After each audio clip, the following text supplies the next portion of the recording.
Good to have you there. This is the Anglican Cable Network Nigeria, ACNN Television, bringing the news on the hour. I am Folusho Taiwo. You're welcome. As part of activities lined up to mark the book and foundation launch in honor of the Primate of all Nigeria Anglican Communion, the Most Reverend Dr. Nicholas D. Oko, a press conference to sensitize the public was held at the conference room of the Office of the Primate at Wuse Zone 5, Abuja. Speaking to newsmen at the press conference, the Bishop of the Anglican Diocese of Kubwa, the Right Reverend Duke Akamisoko, who is the chairman of the local organizing committee for the book presentation and launch of Nicholas Oko Foundation, said the book and the foundation to be launched will be of tremendous assistance to the development of our country, Nigeria. Come March 2020, our primate, the Most Reverend Dr. Nicholas Oko, will be going on retirement. And in view of this, a lot of programs have been put together to celebrate this great church father who has impacted positively on the church and the nation as a whole. As part of the lineup activities is a book presentation in honor of our primate, the Most Reverend Nicholas Oko, as well as the launch of Nicholas Oko Foundation, a non-governmental organization. The book, titled Not by Power Nor by Might, is a collection of selected messages of the primate, the Most Reverend Nicholas Oko, to the world. There is no doubt the book will be an inspiration to fellow Anglicans and Christians at large. It will equally be a reference material for preachers of the gospel across all denominations. On the other hand, the Nicholas Oko Foundation, an NGO, will be unveiled at that same event. It is a multifaceted, committed to promoting a holistic development of man. It is on this premise that the foundation intends to promote good leadership and foster responsive and ethical governance, both in the church, organizations, and the country at large. Reacting to questions raised by pressmen regarding the state of the nation, the cleric condemned the killings and insecurity in the country. Our leaders to take the right step and take the right decisions to make this country a comfortable place for us to live. So it's a very sad event, very, very sad. The death, somebody that was killed over the weekend, and it's going on every time, everywhere. It's not a thing that we are happy about as a church or Church of Nigeria. Definitely, if they are doing enough, we will be more secure. We can move around safely. We can go about without fear. But presently, that's not the case. There's fear everywhere. There's anxiety everywhere. The problem of this country is not just that we don't have law. There's enough law to cater, to handle all kind of situation in this country. There was a time a strong law was passed by the House of Assembly on terrorism. So what I just think is to implement our laws as we have them currently. What I think is that the laws are there, but they are not implemented. The book presentation and launch of Nicholas D. Oko Foundation will be aired on Thursday, 18th of July 2019 at the St. Matthias House, Gudu, District, Abuja. The event will be attended by eminent personalities, eminent Anglicans, top politicians, and who is who in the society. The Bishop of Ika Anglican Diocese in Delta State, the Right Reverend Geoffrey Ifeanyi Ekpenisi, has said that some Christians ignorantly throw away the blessings that God has ordained and kept at their disposal. This, he said, can cause a major setback in such person's life. While delivering a sermon as a guest preacher at the service of First Fruit Harvest of the Cathedral Church of the Advent Life Camp Abuja, Bishop Ekpenisi also reiterated that those who have keyed into God's promises will reap the fruits.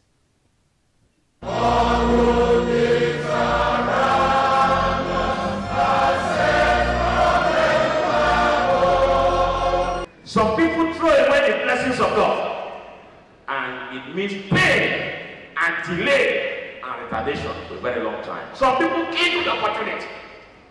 If we are able to key in, we will also receive an abundance of His divine blessings. We harvest them.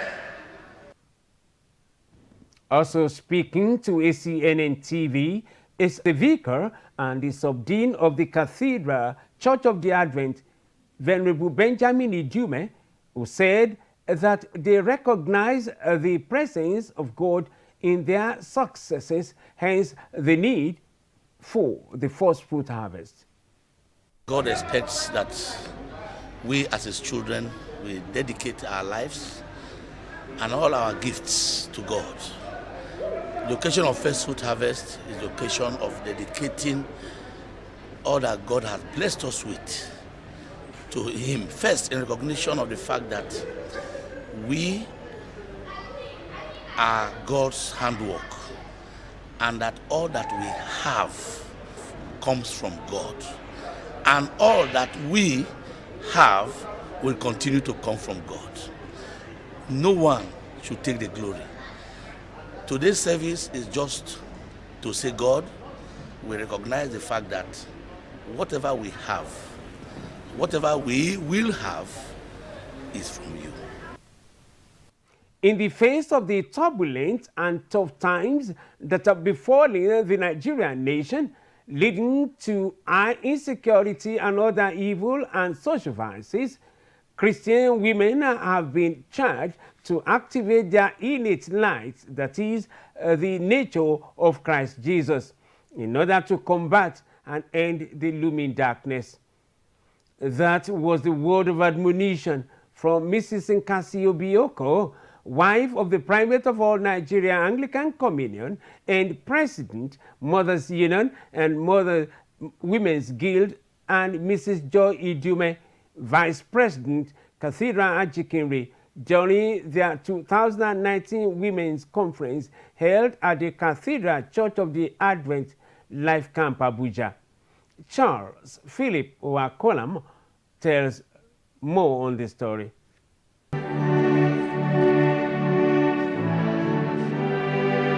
Mothers Union and Women's Guild of the Cathedral Anglican Church of the Advent at Life Camp Gwarimpa, Abuja, had their 8th annual Archdeaconry Women's Conference on Friday 12th and Saturday 13th July 2019 with the theme Let Your Light Shine.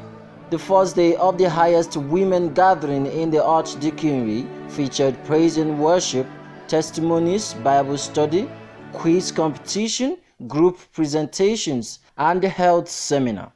The women had a Holy Communion service on Saturday before proceeding to hearing the address of the Vice President, Mrs. Joy Nwamaka Idume, who charged the women to be exemplary lights in their homes, church, and society. Definitely, in our nation today, things are getting worse by the day.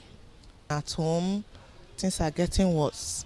And by the time we are able to get hold of our homes, get hold of our children, we shine by example for our children to emulate. And they too on their own now goes into the world, into our nation, to live out the life that Jesus has commanded us to live as light. Our nation will be transformed. Also in her remark, the chairperson of the conference, Ms. Amal Pepo, had strong words of wisdom for the women. We can give light, comfort to those who are facing numerous challenges, those who are at a crossroads. We can say a little prayer for them. We can give a small financial assistance. Lots of women from other archdeaconries and other guests also graced the occasion in support of the cathedral women, most notably the president of the Mothers Union and Women's Guild, Mrs. Nkasiobi Oko, wife of the primate and bishop of Abuja Diocese. So what it tries to say is that we too should emulate Christ. On our own, we cannot do it. We are still in the flesh and we are still in the world. Knowing that we have an arch-enemy whom we know that Christ has defeated on our behalf, we have to ask Christ to help us on a daily basis to keep on defeating this enemy so that we, the women, with our children and our husbands inclusive, can shine forth as light. I will believe that no matter what we go through here, no matter what pains, no matter what hardship, no matter what temptation we go through here, it's just temporary, because where we are aiming at and where we are going to is more than here. So I don't think any woman has a reason not to allow her light to shine. Charles Philip Wakolam, ACNNTV News. The church has been admonished to live up to its responsibility by ensuring they bring peace in communities where there is no peace. This admonition was given by some Anglican priests during an interview with ACNN news correspondent Nwane Ogechukwu in Port Harcourt in respect to the crisis of some communities in that region. According to these clerics, the church can do more to bring peace to the society and the nation. First role God expects us to play in promoting peace or bringing peace in communities and the state is the primary business of prayer. Prayer is effective. When the church prays, God hears, God answers. So we'll pray, and then secondly, we will also be expected to embark on what I may call advocacy, efforts, trying to reach out to those areas where there are conflicts or disagreements. So we'll match our prayer with action. Apart from prayer, we should initiate peace moves. Peace will come when there's a dialogue. The warring communities or people should be brought together to discuss so that peace can ensue. Speaking on the case of rape by some servants of God, the clerics advise that those who work in the vineyard of God should be careful with their ways of life, while young ladies too should desist from being an instrument that the enemy will use to perpetrate his evil plans. Bible said, flee all evil. Anything can happen any day with anybody. If you have any kind of temptation, you try to avoid it. You see, keep away from such things that you cannot resist or you cannot withstand.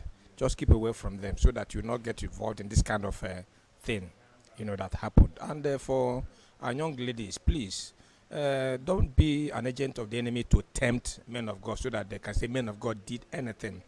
Don't just be an agent to tempt them. While I ask the men of God to please keep away. When you observe something happening, just keep away. Don't allow the enemy to use you so that the church will not be embarrassed as we are being embarrassed now. Because they're saying men of God, men of God. Everybody say a man of God, and such a thing is not a good story at all. We shall now go on a short commercial break. We shall be back with more stories. Please stay with us. Hello there. Have you ever wondered why Jesus spoke in parables? What do you make of the word parable? Do you find it hard interpreting parables on your own? Don't worry. We have answers to those questions on Parables. Parables is a program that brings to bear what parable means and how it affects our day-to-day lifestyles, the church, the individual, and the society at large. Join me, Nzubechi Frank, as we explore the significance and the innate meaning of each parable of Jesus Christ. Coming to you every Saturday, 1 to 1:30 p.m. with repeat broadcast on Sundays, 7 a.m., Tuesdays, 3:30 p.m. and Thursdays, 7 a.m. from the Anglican Cable Network Nigeria, ACNN. God bless you. You are welcome back, and thanks for staying tuned. For more on our top stories, please visit our website at acnntv.com or youtube.com/ACNNTV. To be up to date with our news and other programs, please download the ACNN app from Android, please, Google Play Store. Now on the national scene, former President Olusegun Obasanjo has again written an open letter to President Muhammadu Buhari on the state of the nation, urging the president to stop treating issues of threatening national security and continuous existence of Nigeria with kid gloves. In an open letter made available by his media aide Kehinde Akinyemi, the former president noted that he finds it difficult to hold the pressure in him after warnings from the United States and discussions of Nigeria's security situation by United Kingdom. He expressed concerns over low level of literacy and high level of unemployment and spreading nature of banditry, kidnapping, herdsmen, and farmers' clashes, among others, accusing the president of poor management of diversity, which could have been the nation's greatest and most important assets. The former president said he is deeply worried about poor avoidable calamities which are abandoning Nigeria into the hands of criminals who are being suspected, rightly or wrongly, as Fulanis and terrorists of Boko Haram type planned reprisal attacks against Fulanis which may inadvertently or advertently mushroom into program of Rwanda-type genocide. Thirdly, similar attacks against any other tribe or ethnic group anywhere in the country, initiated by rumors, fears, intimidation, and revenge capable of leading to pogrom, and lastly, violent uprising beginning from the section of the country and spreading quickly to other areas and leading to dismemberment of the country. The former president stated that similar situation happened in Yugoslavia, and if Nigeria fails to act now, one or all of these scenarios may happen. The Vice President, Professor Yemi Osinbajo, said that the federal government will deploy troops on the highways to reduce the increased rate of kidnappings and killings. Professor Osinbajo disclosed this when he visited the leader of the Pan-Yoruba Sociocultural Organization, Afenifere, Pa Ruben Fashoranti, to condole with the family over the death of his daughter, Funke Olakunrin. We're also engaging the army so that there will be a bit more military presence, especially along the roads. Yeah, and the Inspector General of Police, as we've heard, has already, committed to ensuring that there is full coverage, police, even helicopters, and all of that. First in the search for these killers, and then also to ensure that there is adequate presence to deter this kind of terrible situation from recurring. So by and large, we're looking at the whole security architecture and trying to ensure that we're able to upscale the architecture and ensure that we're able to protect the lives and properties of Nigerians. Security in a big country such as ours is obviously, as you can imagine, a challenge. It's dynamic, and so we have to be consistently dynamic in ensuring that we're able to meet the challenges as they appear. The Supreme Court has dismissed the suits challenging the qualification of Nyesom Wike to uphold the governorship seat in the Rivers state elections. Justice Paul Galije, who read the lead judgment on Monday, which was prepared by Justice Olukayode Ariwola, said the appeal court erred in law to have allowed the appellant, Elvis Chinda, amend his notice of appeal several days after he ought to have done so.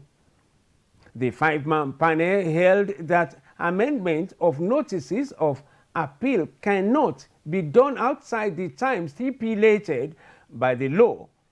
Governor Wike had earlier approached the Apex Court challenging the decision of the appeal court to allow Mr. Chinda amend the notice of appeal seeking to remove him as governor of Rivers State on the grounds of alleged age falsification. Lagos State Governor Mr. Babajide Olusola Sanwo-Olu unveiled the list of his commissioner designates on Sunday, July 14, 2019. The list contained the names of 25 nominees who will be screened and vetted by the Lagos State House of Assembly before their formal appointments.